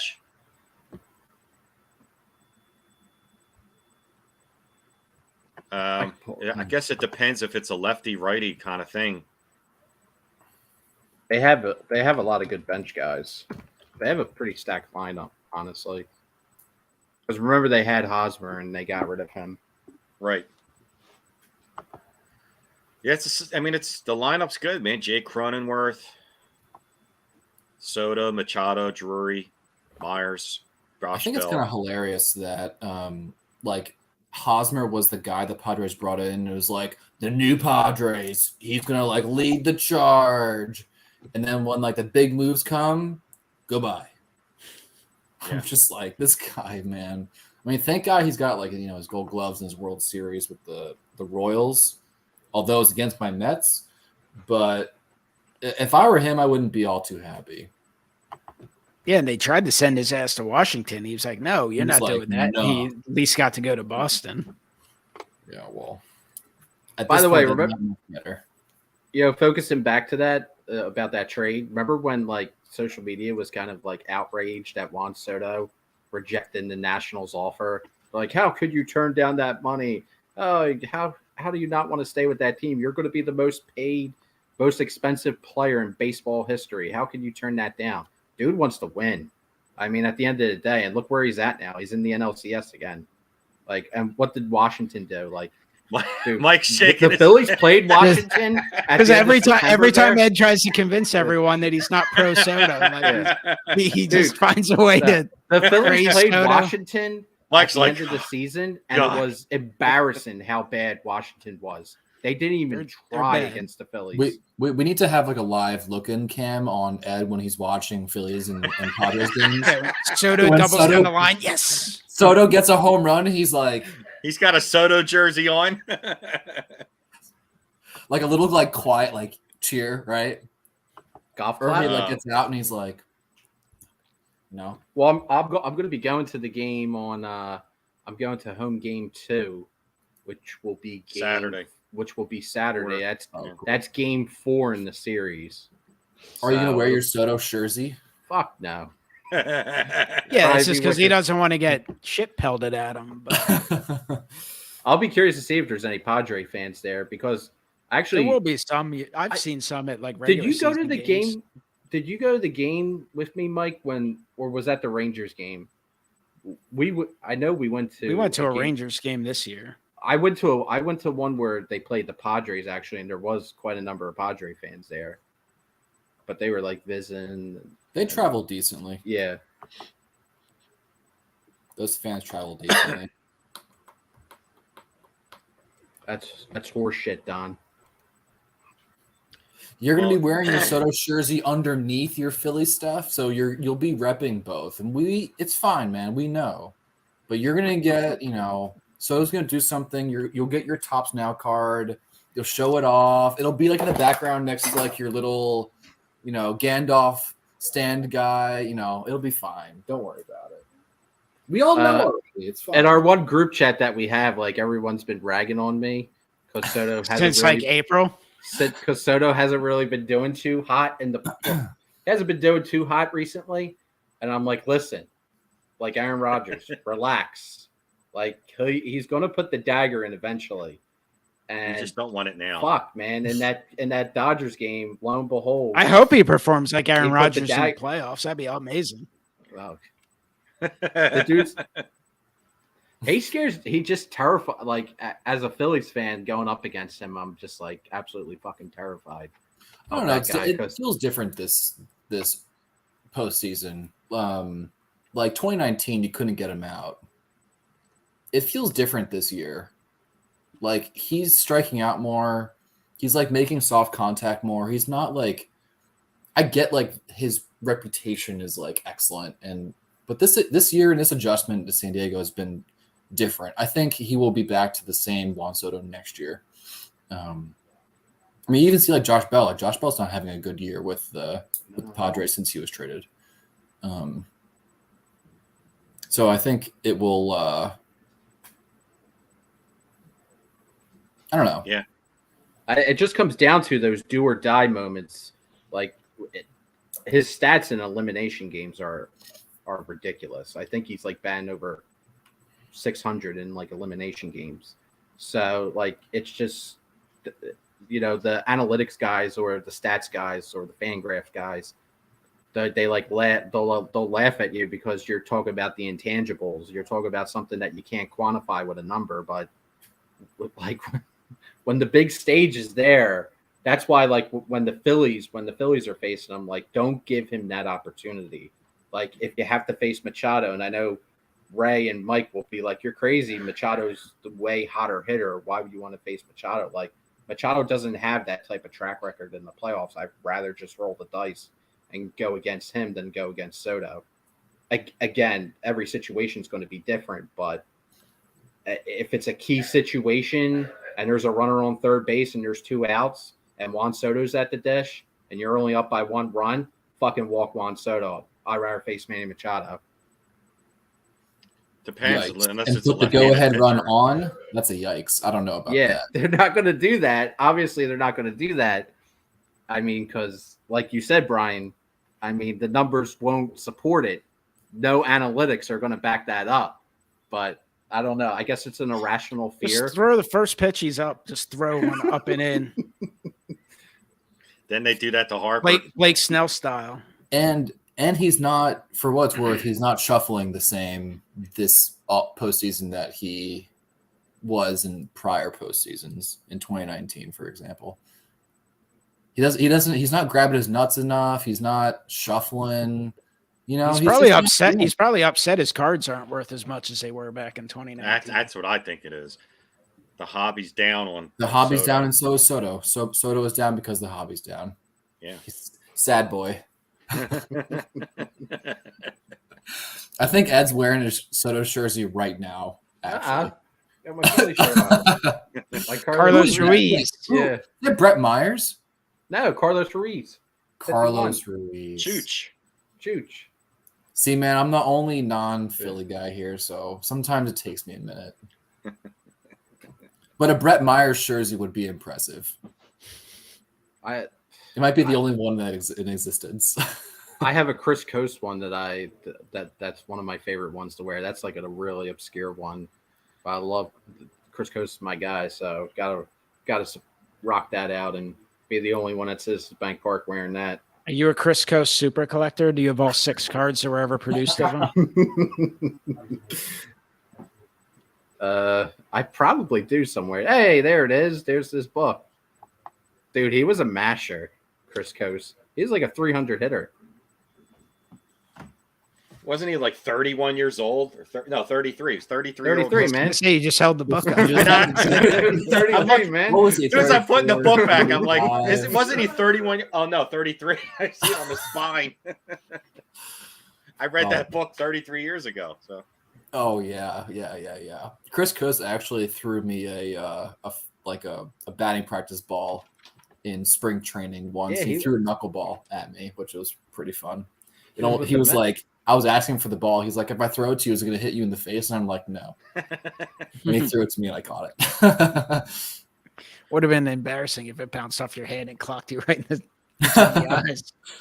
But he threw it from like a distance, but he threw a knuckleball. So it was like dancing a little bit. But then when I caught it, it like felt like the velocity. It like was traveling a far distance. It had like an arc. But when I caught it, it had like a velocity and it kind of like, I don't know. I just like remember that like feeling catching that ball, like felt like a major leaguer like threw it, but it like had some like force.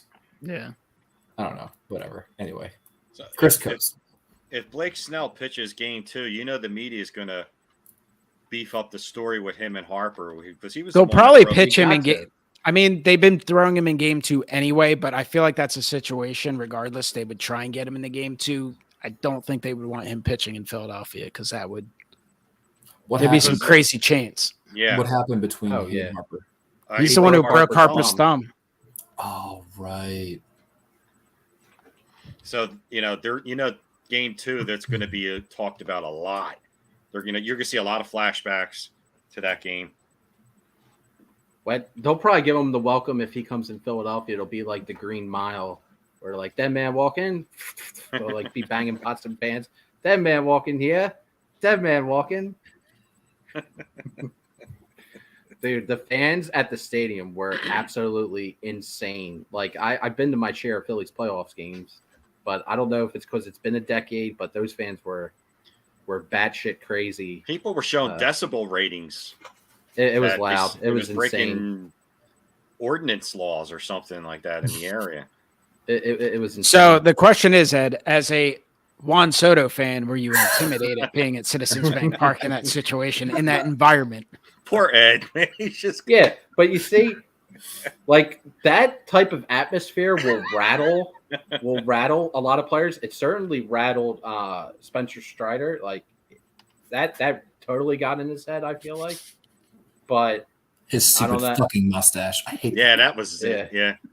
It definitely got in his. It definitely, I feel like it affected also Michael Harris. It definitely affected him. Michael Harris just seemed like he was kind of out of gas at this point. He was hearing it out in the outfield, though. The people in the outfield were going. Acuna heard it the entire time. But you see, did he hear it, or was he in La La Land? Oh, he heard it. No, I was sitting on his side of the field, and people were going ham over Acuna.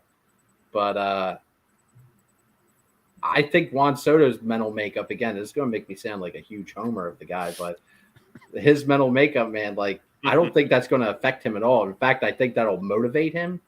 So that's why. All right, so you're encouraging everyone at Citizens Bank Park to give him a standing ovation and cheer. Don't piss him off any more than he needs to be. Is what don't piss him off. Because some players really respond well to that. You saw Cody Ross really respond well to that. Like it wasn't the steroids piercing through his veins. Allegedly. Cody Ross? NLCS MVP. And every Philly fan knows the name Cody Ross, and they just get anger boiling through their veins. Turned into Babe Ruth in October of 2010. I think he had like was probably out of baseball a year or two later. Yeah. He was DFA'd by the Marlins that year in 2010. Now he got DFA'd by the Marlins, man. And then he got on the Giants, and then he turned into like a hybrid of Lou Gehrig and Babe Ruth mixed together. They like couldn't get him out. Like he just kept smoking home run after home run. 2010, man. All these years later, I still remember Cody fucking Ross. Hey, dude, you don't have to tell me. I still go back to 1977 with Davey Lopes. So you don't even know what I'm talking about, but that's 45 years. Black Friday. Were you at that game, Ray? No, I was in school. It was an afternoon game. I came home from school to watch the rest of that. The Philly fans booed Bert Hooton out of the ballpark. He walked in 3 runs. He walked the bases loaded and walked in 3 runs. Oh, wow. And we were 2 outs, top of the 9th inning, 2 strikes, 1 strike away from winning game 3 and going up 2-1. And then that's when Black Friday hit. And I don't even want to go into the rest of it, but me and my brother till to this next thing you know, a few years later, you were smacking Pete Rose in the shoulder and saying, "Go get him," and watching the Phillies win the World Series. So look it up, baby. Yeah, you're in that video, right? Yeah, the season. Yeah, I didn't know about it till like 6 months later. The Little season Ray, highlights. Ray, you got to make a video. How old were you there? On your Ray? channel. 13. Oh, 13-year-old Ray is on video banging Pete Rose in the back. Like, wait, my brother was next to me. He's like, Ray, you banged Pete Rose? What the fuck? No, that was a poor choice for him. Slapping Pete Rose in the back. Well, it might have been. Pete Rose was out of control back then. If Pete Rose, it might have been the other way around. I don't know. It could have been the other way around. Because, Pete Rose, with youngsters, could have been the other way around. But, no, I'm in the highlight film for 1980 at one point when they're. Why don't you have a video about this? I don't know how to transfer this, dude. It's on VHS. At least talk about it. Just put your phone up to the television. Oh, God. That would be so bad. So what? It's not worse than Pete Rose. Well, the 42nd anniversary of the 80 team's coming up, and I do a video of the 80 team, don't I, guys? Every year. So I might show if I could get a clip on that. That'll be pretty. I'll put like a caption. This is Ray from The Philly. original Little Ray from 1980. I can't believe Ray banged Pete Rose. It's fucking crazy. I should have said Banged him. slapped. Slapped, yeah. Oh my god. My brother was next to me. Father took it. We were right at the first base line, and I was like, looking at my brother. He's like, he's getting closer. My brother was like, reach over. I was like, no. And I just see me just touch his shoulder. You banged him. I banged him. Yeah, thanks, Don. I'm talking to people that have no idea what I'm talking about. That's true. That's true. So yes, back to your point with Cody Ross. I have my Cody Ross with Black Friday in '77.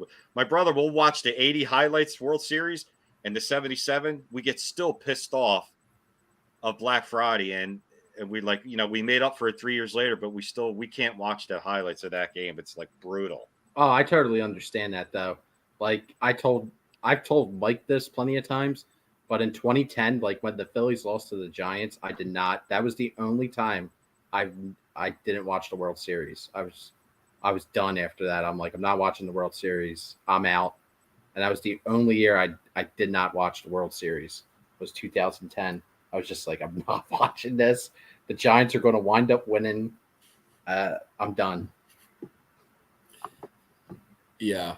I mean, there are several years that I have not watched the World Series. Not a single pitch. Not a single pitch of it.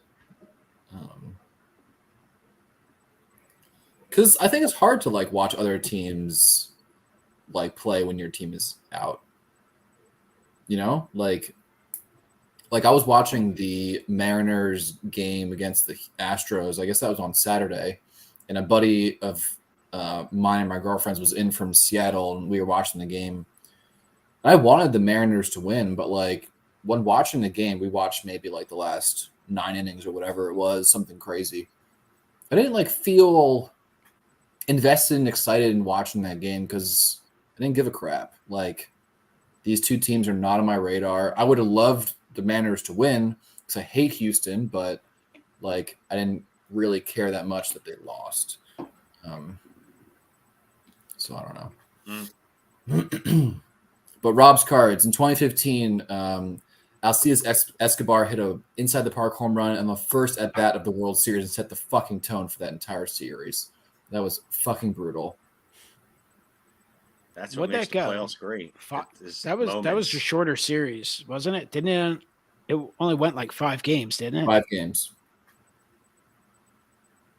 5 whole games. After a sweep in the CS by the Cubs. Yeah, they beat the Cubs. Yeah. One of those games was the last game, the one that went extra innings, Game 5. Yep, Game 5 was like 13 innings. I think I fell asleep actually. Because I fell asleep after they like stopped. I was watching the game. Mets were about to get eliminated, and fell asleep because I knew that they weren't going to win. And I was like, I woke up. It's like 1 o'clock, and I see the celebration. I turn my TV off and go to sleep again. I'm just like, can't watch this. So well, now we're at that point with this series coming up. Now the games are going to be starting later, and you know how World Series games and NLCS games, they don't end until 12:30. Yeah, in the morning. I think the travel might be a factor too in this series. Yeah, there's no day off. There's only one day East off. Coast, yeah, East Coast to West Coast. I mean, Yeah, that's it's brutal. It's kind of what, a 6-hour flight. At least So 5. That should be a factor. Who's got the better airline? Who's got the better pilot? Because we play 3, 4, and 5 at home Friday, Saturday, and Sunday, and Mondays in San Diego. If traditionally it would be 1, 2 day off, 3, 4, 5 day off, 6, 7. Yeah. But they eliminated that, at least for the National League. I don't know about the American League. I didn't. They know. probably did that because there's more playoffs now, so they're squeezing. Well, that in and I think the lockout affected it a little bit as well. Yeah. they had to make up that time. And the schedule is what the schedule is. Like they can't make changes to it. So that's why I'm saying, like, if this game like doesn't get played tonight, are they going to play it at like 1 in the morning, 2 in the morning? They're going to have to play it like 1 to o'clock in the afternoon, like at the latest. Yeah, then like they can't celebrate. Whoever wins got to go right on the plane to Houston because you. So have I'm to. looking at the World Series schedule to see when it ends. Game 7 is November 5th. That's not like so much later than it has been, though. Wow. November It's only 5th. gotten later and later. They have not shortened the season ever, really. It's like 2 weeks before Thanksgiving. Yeah, well then Brutal. it's officially football season at that point. Yeah. Well, I think we're going on almost 2 hours. I didn't like when me and Mike were first. Yeah, plotting this direct out, quote right before we went live. Yeah, I'm aiming for like 35, maybe 40 minutes. 35, Never. 40 minutes. Never. And we went to almost 2 hours. That is ridiculous. That's easily the longest video on this channel. And That's it. I've done like 6-hour videos on mine. Mike goes card shop. Not even that. Some of the post Hobby Palooza talks where I'm like, I want to go live for an hour. It's like 5 hours later. I'm like, oh shit, it's 4 a.m. Like I gotta get up for 2 hours. I mean, when this stream started, I'm pretty sure it was like the sun was still out. And now it's, Yesterday? like, completely dark. It was still yesterday. Well, before you go, Ed, I want to hear a prediction, man. Come on, Ed, Mike, I want a prediction. The Padres and the Phillies will play in the National League come Championship on. Series. Come on. Hot take. I did say earlier, like I've been on record in the stream. I think it's going to go 6 or 7 games. Okay. I want And Phillies. I'm going with the I'm not going to pick against the Phillies. okay, yeah. Well, Mike's not picking, so that means he's. I mean, I feel good about it. Like I'm not scared of the Padres, but at the same time, I respect the fact like it's postseason baseball. Like it can come down to 1 or 2 plays. I think I like the fact that Wheeler and Nola are pitching 4 games for sure. That Like, yes. It's At least- critical that they have to, in my opinion, they have to win one of those first 2. Okay, but You want to come back 1-1 that way. Like You want 1-1. if yeah. you split, you win 2 out of 3 at home, and then you You're in have to good split shape. the last 2, and you have a shot. Like so. Let's at least predict this. Who's going to be the star of the series? Someone just said Harper. I think Harper is going to light it up. I do feel Harper coming. I mean, on. I'm sure he's going to be dialed in, and he's swinging a hot bat. So hopefully that continues. I don't know who Schwarber's So due to do. just. I feel like he's the type of guy. If he just gets into one, that's where it just spirals for him, and he can hit 2, 3, 4. So I say Harper's the he'll star. be a key for sure. Hasn't Ed, Schwarber hit like 3 home runs in a postseason game before? Yeah, he's capable of Last doing year, that in a didn't he game. do that with the Red Sox or something? I think so. I mean, he's got that ability. So we'll see. I'm gonna Ed, who's buck your the star trend. of I'm the gonna buck the series? trend and say that it's Padres in 4. gonna be Padres in 6. Okay. I think they're just really gonna be hard to beat. They're a hard team to beat right now. their They are, pen is yeah. ridiculous. They're a hard team to beat right now. I can understand that. And I don't mean it as a slight against the Phillies or the Nah. 3 of you or No, whatever. He doesn't. It's you Yeah. should pick who you think's going to Yeah. win. Yeah. That's the thing.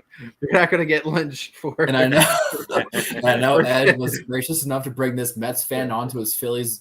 I was, live I was stream waiting and for Ed to come on and be like, that's it. Everyone watching, please unsubscribe to B Roth.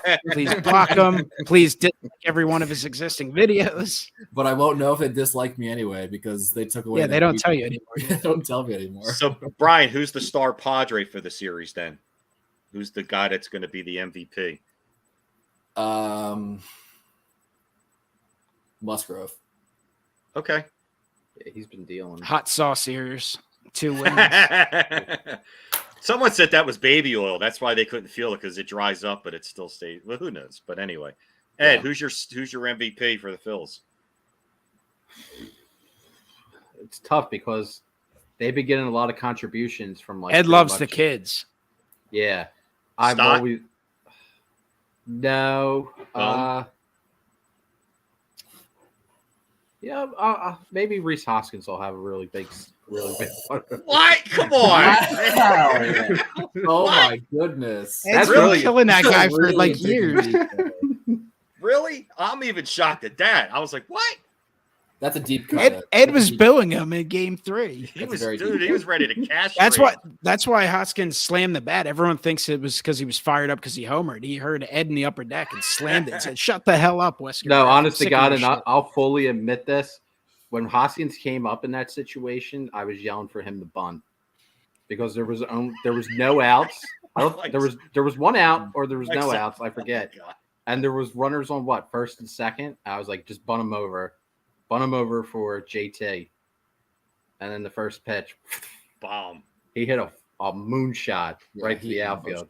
Okay, he got all that one. You're on the record for Reese. Yeah, I'll roll with Reese. I'm going to go with Harper, and my second choice is Schwarber, only because he's due. Fresh from Bleacher Report, there is optimism that the game will be played tonight, and the hope is by 9:30 p.m. Eastern time. So 2 o'clock. 35 minutes. Yeah.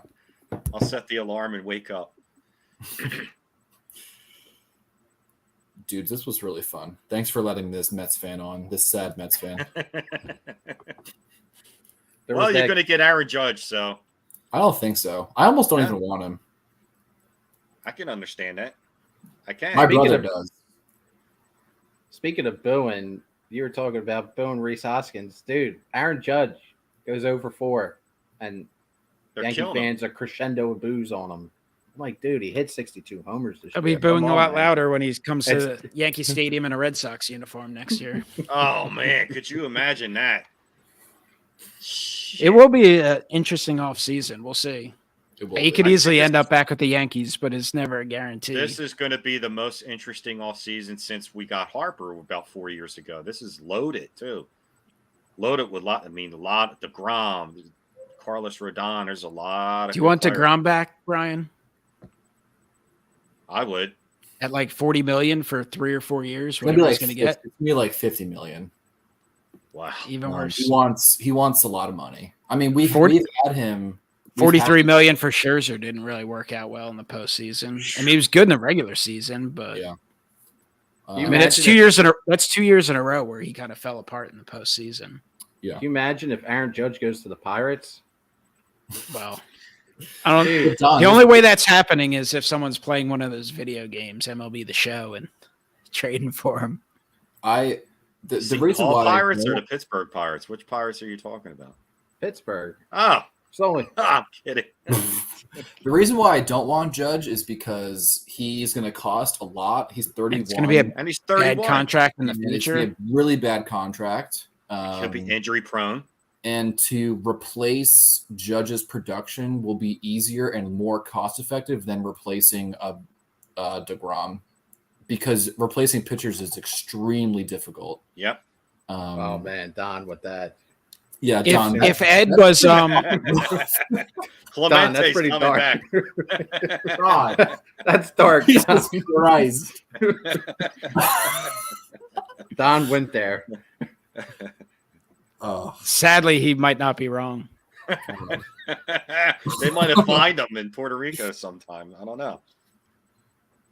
Oh my God. Yeah, I mean, I don't know. I'm hearing he either stays with the Yankees, he goes to the Mets or the Giants, but I'm hearing a lot of talk Mets. I mean, there'll be teams going after him, but he could be really good for another 3-4 years, but his contract, if he's going to get like 9-10 years, which he probably will, like that's going to become Ryan Howard 2.0, where late in his career, he's hitting 20 home runs, hitting 205. Like that would be crazy to sign him to that long at 31. That's what I don't want. He's gonna. I could see 5 or 6 signs that. Yeah. But he wants the longevity. And that's I would fucking love that. He is a monster. That dude pitches his ass off. Sandy Alcantara right there. Yeah. He's a great pitcher. Cy Young this year. I think so too. Yeah, he absolutely will. He absolutely will. Alrighty. Well, all right, guys. I think that'll be all. Well, end it on that note. Phillies in 6. Harper MVP. Go Eagles. Go Eagles. Oh boy. Ed, thanks for having